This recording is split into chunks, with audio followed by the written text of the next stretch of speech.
See these eyes so green. We're back! Annoyingness aside, this is Two Awesome Whoa, Movie time Nights. out. Whoa, what? What? I'm never going to give up me being annoying. Okay. Well, you know. The people at home are just going to have to deal with it. But yes, we're back, ladies and gentlemen. The Two Awesome Movie Nerds, Elliot here. Abby here. And we've missed you so much. So much. But Abby was touring Europe, and I was in Washington, D.C., and we both enjoyed ourselves thoroughly. So, as much as we love you, we felt the need to see other people in other places. Well, you know, it's like with any relationship. You know, you get in there and you have a great time, but then after a while you decide you need to take a break and branch out and kind of assess the relationship. And of course, at 1 year, we're going to keep things going. Absolutely. And we're going to get back into things with, of course, a great review of Inglourious Basterds, Quentin Tarantino's new release, his World War II revisionist epic, we're going to call it. There are just so many words that you have to assign to Quentin Tarantino's film that the only way that Abby could, you know, sum it up in 2 syllables or less was to call it a pastiche. Yes, pastiche, I think, is the word that you would use for this, because it's got a little bit of everything. It's, of course, as with many of Tarantino's other movies, a love letter to cinema. So, of course, there are many different kinds of cinema included in this. You have the World War II war film, you have the kind of pulpy B movie, you have lots of things. Basically, those are the 2 main ones, but you get little bits and bobs of cinema trivia kind of sprinkled throughout. But yeah, I mean, but in my opinion, it kind of comes together as this wonderful concoction that you had no real preconceived notion that you would ever witness, but hey, it works, and it's absolutely, it works. Almost flawless, I would say, in certain regards. There are some issues. There are. It, that's why I said almost flawless. Almost flawless. But I think for the most part, it stands out as pretty darn good. I know some people were worried that after, like, Pulp Fiction, after Kill Bill, it was all going to be downhill for Quentin Tarantino. There are some arguments as to whether or not Death Proof is that great. I personally am not a big fan of it. Elliot likes it. I think it kicks ass. That's just me. Yeah. But, you know, honestly, we like to go out on the high note, so what we're going to do is we're going to talk about the things we don't like first, and then we'll move on to the things that we love. Okay, so the only thing that I really disliked about this movie was Eli Roth. Yeah. Well, I dislike Eli Roth on a basic principle basis anyway, but... Yeah, but I'm just saying, at this core level of just this movie, I don't think he works. His character, the Bear Jew, is really interesting to me. Very. I think the one guy that, like, you know, strikes the fear into the hearts of all Nazi soldiers is a really cool idea, but he just plays it with this flamboyance. over-the-top flamboyance. It's crazy. He has the horrible Boston accent. Or his attempt at such. It wasn't actually a Boston accent. Yeah, it kind of goes from caricature to cardboard cutout to, after a while, it just seems like he kind of gives up and just gives it, you know, plain flat. Yeah, and I mean, maybe this was Tarantino's script. I mean, I don't know, but personally, I would have been a lot more intimidated and a lot more respecting of the character himself had he just been this, like, silent rogue guy who bludgeoned Nazis left and right. That would have been scarier to me. And, I mean, QT gave him very few lines to begin with. I think that Eli Roth probably gave it the best shot that he could, and the best shot that he could give. The good college try. Well, it just wasn't that great, It really wasn't. Eli, stay behind the camera and stop making those hostile movies, please. So stay behind the camera, but if you must do something behind the camera, don't do a hostile Make movie. a rom-com. Yeah, I'm sure that's going to go along huge. My criticism of the film, and it's fairly minor, it didn't really take away from my enjoyment of the film that much, but it did jar me just a tad, aside from Eli Roth's flat acting, was the fact that this movie seems to be, well, basically 2 different movies. I mentioned earlier that it has a lot of, well, kind of B-movie qualities to it, and has a lot of kind of pulpy, serious, semi-serious war movie qualities to it, both of which I think are fabulous, and they work very well in the context of the film.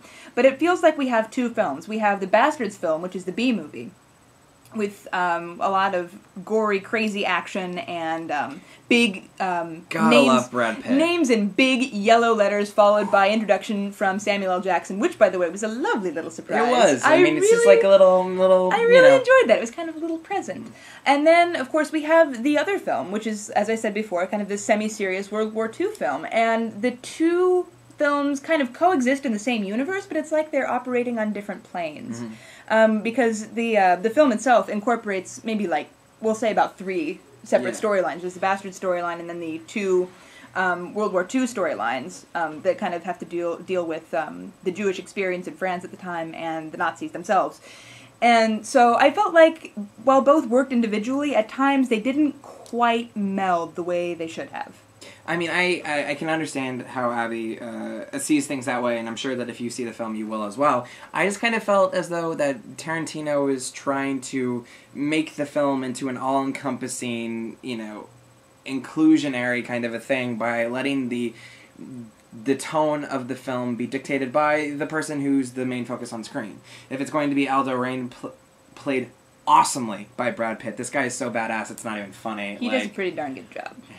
Darn good job. Darn good job. It's going to be very much pulpy and bloody and glorious. Spelled correctly, though. He spells it incorrectly intentionally. He spells it the European way. Yeah. Whereas if it's going to be Colonel Hans Landa, the Jew hunter, as it were, this guy who just goes around and finds all these people. I mean, in a great interrogator, if I've ever seen one. Oh my gosh. He was awesome. You're going to have a much more suspenseful, much more plot-driven, much more on the edge of your seat kind of a feel to it, where you feel genuinely uneasy. Less than 5 minutes into the film, I was kind of like cringing.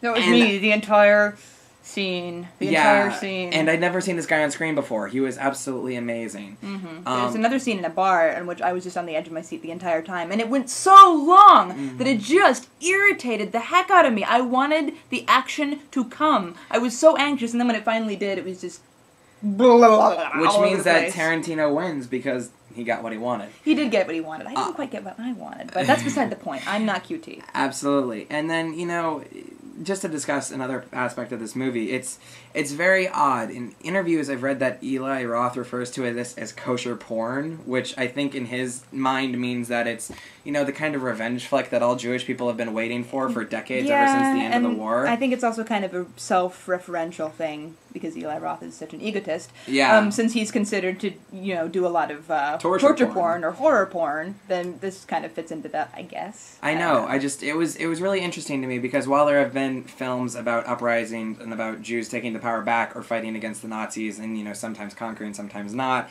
this really takes it to an almost, ecstatic level. It's a bit different. It's a bit different. I mean, honestly, I'm 30 minutes removed from seeing it, and I don't really completely know how I feel about it. Being Jewish and seeing this, and but at the same time, it's kind of that Schadenfreude, that internal kind of want for that bloodlust of revenge and stuff, and I can see that as valid. I was kind of surprised that Tarantino just chose to take it on that way, and I think that's an interesting choice. I think it is a very interesting choice, but one that I think makes for an entertaining movie. One that I was surprised that I liked as much as I did. I was not expecting to like this movie as much as I did. Based on the strength of the trailer, I was expecting just a kind of quippy Tarantino script in a World War II setting, which was not going to sit well with me.